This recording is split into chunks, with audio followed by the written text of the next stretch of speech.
తన భార్యతో అక్రమ సంబంధం పెట్టుకున్నాడు. దొంగతనం చేశాడన్న అనుమానంతో వై కోటేశ్వరరావు అనే ఆటో డ్రైవర్ తనకు సన్నిహితుడిగా ఉండే మరో ఆటో డ్రైవర్ కాటూరి దుర్గారావును హత్య చేశాడని భీమవరం డీఎస్పీ రావూరి గణేష్ పై జయసూర్య తెలిపారు. భీమవరం 1 టౌన్ పోలీస్ స్టేషన్లో 1 టౌన్ సిఐ నాగరాజు, ఎస్ఐ కృష్ణాజీతో కలిసి నిర్వహించిన విలేకరుల సమావేశంలో కాటూరి దుర్గారావు హత్యకు సంబంధించి వివరాలను తెలియజేశారు.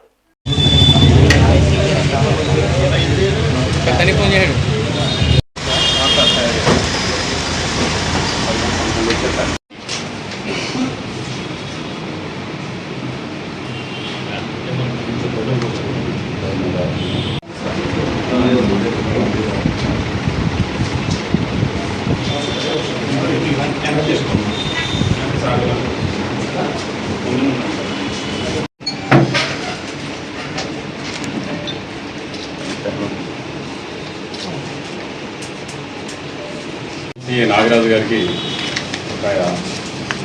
కాటూరి నాగరాజు పిలిచి విషయాన్ని కనుక్కుంటే అతను చెప్పిందంటే ఈ నెల 4వ తారీఖున కాటూరు దుర్గారావుని వాళ్ళ యొక్క ఓనర్ అయిన బాబీ అని అతను ఇంటి దగ్గర నుంచి తీసుకెళ్ళినాడు. అప్పటి నుంచి కనపడినట్టు అని ఒక సమాచారం చెప్తే వెంటనే దాని మీద అతను పిలిచి ఒక మిస్సింగ్ కేసు తీసుకుని 21వ తారీఖున కట్టడం జరిగింది.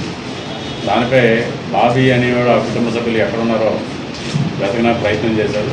బట్ అది ఆ రోజు ఇల్లు తాళం పెట్టి ఉంది. తర్వాత అతను వెతకగా నిన్న ఉదయం వాళ్ళ భార్యాభర్తలు ఇద్దరిని బాబీ భార్యని అరెస్ట్ చేయడం జరిగింది. అతని పేరు ఎల్లా కోటేశ్వరరావు, తండ్రి alias Bobby, Shaik Mary, wife of Ella Koteswararao. వీళ్ళిద్దరికి కూడా రెండో పెళ్లి. ఇద్దరికి కూడా బాబీకి ఎల్లా కోటేశ్వరరావుకి రెండవ పెళ్ళి, ఆవిడ కూడా రెండవ భర్త. ఇద్దరికి కూడా మొదటి వివాహాలు రద్దయినాయి, రెండో వివాహం చేసుకున్నారు. ఇద్దరికి కూడా మొదటి వివాహానికి పిల్లలు ఉన్నారు, వాళ్ళకి రెండో వివాహానికి కూడా ఇద్దరికి పిల్లలు ఉన్నారు. ఈ బాబీ ఎల్లా కోటేశ్వర ఎలియాస్ బాబీ అనే అతను ఈ యొక్క తిరునాళ్ళలో బుడగలు, ఈ యొక్క దానికి సంబంధించిన వస్తువులన్నీ కూడా హోల్సేల్లో పంపిణీ చేస్తాడు. అలాగే దాన్ని అక్కడ అమ్ముతూ కూడా ఉంటాడు. దానికి ఒక ఆటో అవసరమైంది. ఈ దుర్గారావు ఎవరైతే చనిపోయిన దుర్గారావు ఈ పెళ్ళి అయింది. పెళ్ళి అయితే భార్య వదిలేయటం మూలంగా అతను కూడా వేగబాండ తిరుగుతున్న సమయంలో ఈ బాబీ అని అతను కోటేశ్వరరావు పరిచయం అయితే ఈ చనిపోయిన దుర్గారావు బాబీ దగ్గర ఆటో డ్రైవర్గా పనిచేస్తున్నాడు. ఆటో డ్రైవర్గా పనిచేస్తూ వాళ్ళతోనే ఉంటూ వాళ్ళతోనే జీవనం సాగిస్తున్నాడు. ఈ మధ్యకాలంలో ఈ బాబీకి ఈ దుర్గారావు మీద అనుమానం కలిగింది. నేనేమో తన భార్యతో కానీ అలాగే తన దగ్గర ఉన్న సామాన్ అలాగే డబ్బు కూడా దొంగతనం చేస్తున్నాడని ఇంట్లో తోడుకొని 4వ తారీఖున ఈ కాటూరి నాగరాజు ఇంటి దగ్గర ఈ బాబీ చనిపోయినట్టుంటే అతను కోటేశ్వరరావు మరియు వాళ్ళ కొడుకు షేక్ జానీ ఇద్దరు కలిపి అతన్ని వాళ్ళ ఇంట్లోంచి తీసుకుని వెళ్ళి చిన్నరంగనపాలెంలోనే ఉన్న అతని ఇంట్లోనే ఎక్యూజ్డ్ ఇంట్లోనే దీని గురించి ప్రశ్నించి ఇక్కడ మనకు కనపడుతున్న ముందు సుత్తితో కొట్టారు. కనపడుతుంది. తర్వాత రాడుతో కొడితే అన్కాన్షియస్ అయిపోతే వీటిలోనే కట్టేసి అతన్ని వాళ్ళకు ఒక ఏదైతే ఆటో ఉందో ఆటోలో వేసుకుని ఆ యొక్క భార్యాభర్తలు ఇద్దరు కూడా ఎదురుపాలెమని అక్కడ బెదిరేశ్వరం అని రావులపాలెం దగ్గర ఉండి అక్కడికి వెళ్ళారు. అంటే అది కోటేశ్వర ఎలియాస్ బాబీ యొక్క సొంత ఊరు. అక్కడికి వెళ్ళి వెనకాలేమో ఈ జానీ అని ఎవరైతే వాళ్ళ అబ్బాయి ఉన్నాడో వాళ్ళ మూడో అతను కూడా వెనకాల కూడా వెళ్ళారు. అక్కడికి వెళ్ళేసరికి ఈ బాబీ అక్కడే ఉన్న దగ్గరలో ఉన్న శ్మశానంలో కానీ లేకపోతే అక్కడ కాలంలో కానీ పడేద్దాం అనుకున్నారు.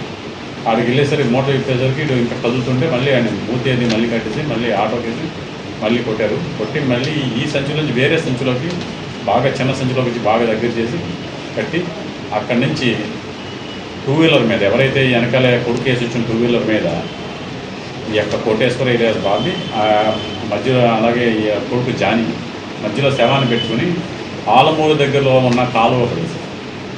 సరే నిన్న అరెస్ట్ చేసిన తర్వాత ఈ భార్యాభర్తలు దాన్ని కన్ఫెస్ చేశారు. కన్ఫెస్ చేసిన భర్తని అక్కడికి తీసుకెళ్తే ఆ యొక్క కాలంలో అన్ని ఫిషర్మెన్ అంతా వెతికించడం జరిగింది. వెతికించిన తర్వాత దానిలో మూట తుప్పల్లో పెద్ద ఫ్లోటింగ్ లేదు, ఆ తుప్పల్లో పడిపోక ఎక్కడైతే పడితే దానికి ఒక 400 మీటర్లు దాటిన తర్వాత ఆ యొక్క తుప్పల్లో పడిపోయింది. బాడీని బయటికి తీయటం జరిగింది. మీడియాకి సంబంధించిన అందరూ దాన్ని ఇంక్వెస్ట్ చేస్తే అతన్ని అరెస్ట్ చూపించాం. భార్యాభర్తలు ఉంటుంది. ఇంకా కొడుకుని అరెస్ట్ చేయాల్సిన అరెస్ట్ చూపించాం. వాళ్ళ దగ్గర నుంచి ప్రస్తుతానికి ఎక్యూజ్డ్ యొక్క సెల్ ఫోన్ ఎదురుకుండా కలుపుతున్న సెల్ ఫోన్ ఎక్యూజ్డ్ది అతని పొజిషన్లో మనం సీజ్ చేశాము. సరే డిసీజ్డ్ సెల్ ఫోన్ ఇది, అంటే చనిపోయిన దుర్గారావు సెల్ ఫోన్ ఎక్యూజ్డ్ దగ్గర మనం సీజ్ చేశాము. అలాగే సుత్తి ఆ యొక్క రాడ్డు ఆ కంచులు కూడా అక్కడి నుంచి మనం సీల్లోంచి ఆ యొక్క ఎక్యూజ్డ్ దగ్గర నుంచి సీజ్ చేయడం వాళ్ళందరూ రిమాండ్ పంపిస్తే ఇంకా త్వరగా కూడా ఇన్వెస్టిగేట్ చేస్తాం. ఇతను కూడా ఇంకా ఐడెంటిఫికేషన్ పూర్తిగా చేయడానికి DNA కూడా